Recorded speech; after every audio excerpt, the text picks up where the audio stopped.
जाएंगे। दिखाइए जरा ग्लोब का मूड भी दिखा देता हूं। चाइना बंद है आज।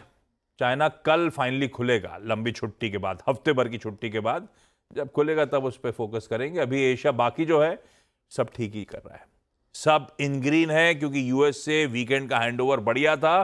ठंडी अक्टूबर महीने की शुरुआत हुई थी, पर फाइनली जाते जाते फ्राइडे को एक अच्छा सेशन पैन आउट हुआ। 1-1.25%, तीनों बेंचमार्क्स मजबूत, और आज सुबह की फ्यूचर्स एकदम फ्लैट है। तो तब अब की पहली प्लेट हम डाइजेस्ट करके गए थे, यूएस फ्यूचर्स फ्लैट, उसके सामने 1-1.25% उछाल आ गया है।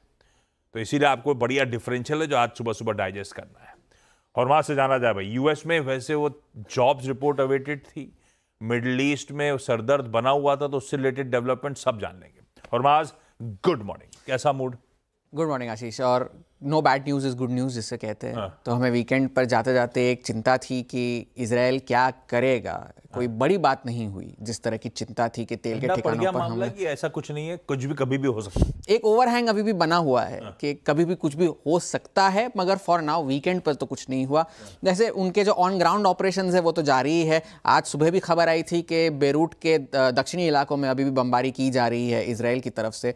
और आज जो है वो इजराइल पर हुए हमले की पहली बरसी है, 1 साल पूरा हुआ है इस हादसे को।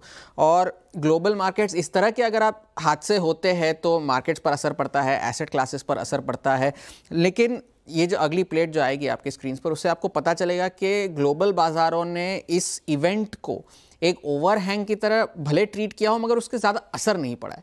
क्योंकि पिछले 1 साल में डाउ जोन्स जो है वो लगभग 30% ऊपर है, नैस्डैक 35% ऊपर है। ये देखिए निफ्टी, ये तो हाल फिलहाल की गिरावट हुई है निफ्टी में, इस वजह से निफ्टी भी 28% ऊपर है, वरना ये आंकड़ा और ज़्यादा होता। लेकिन अगर आप देखें तो तेल पर इसका जो असर पड़ता है, अमूमन ऐसा जब हादसे होते हैं तो तेल की कीमतों में उछाल आता है। पिछले साल इसी वक्त तेल की कीमतें लगभग कुछ $85 के आसपास थी, अब वो $77 के आसपास है। तो ब्रेंट बढ़त के बजाय घाटे में चल रहा है पिछले 1 साल का अगर डेटा देखा जाए तो। लेकिन एक एसेट क्लास ऐसा है जिसने आउट परफॉर्म करा है, वो है सोना। सोने के भाव में 45% का उछाल देखा गया है 1 साल में।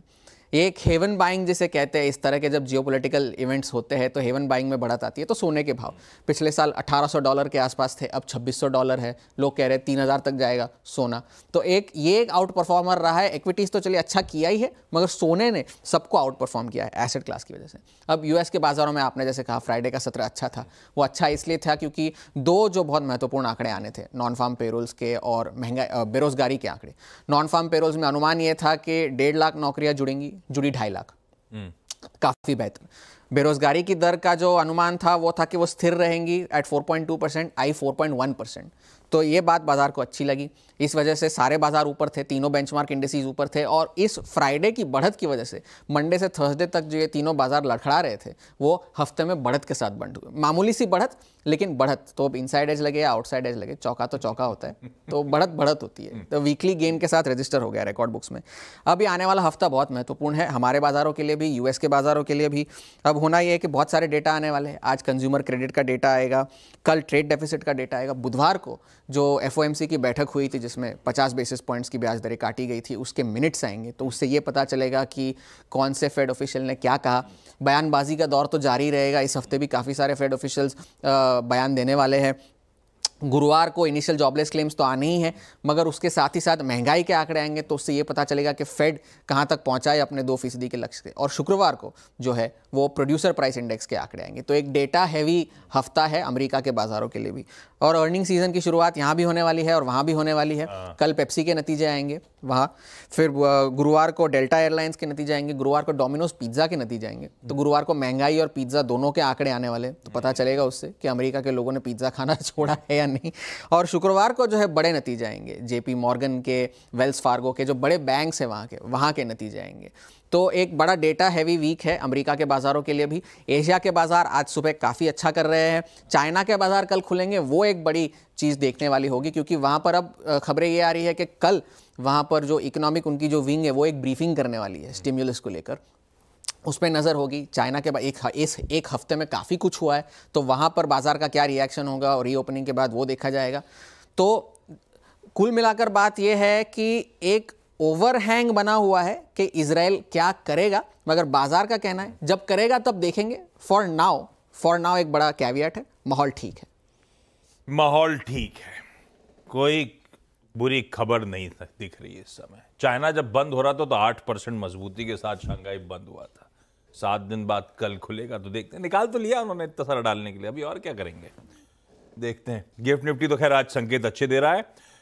और माज जो मेंशन कर रहे थे ग्लोबली इस हफ्ते, वैसे अब फिर से सिर्फ मिडल ईस्ट क्राइसिस पे सबकी नजर है। अब तक इजराइल चुप बैठा है ऐसा लग रहा है, पर वो फ्लूइड है सिचुएशन, उस पर नजर रखिएगा। हमारे यहां आज से आरबीआई की 3 दिनों की एमपीसी मॉनेटरी पॉलिसी कमेटी, और वो नई गठित हुई है, उसकी बैठक शुरू हो रही है। तो वेडनेसडे सुबह 10 बजे अपनी क्रेडिट पॉलिसी आ रही होगी।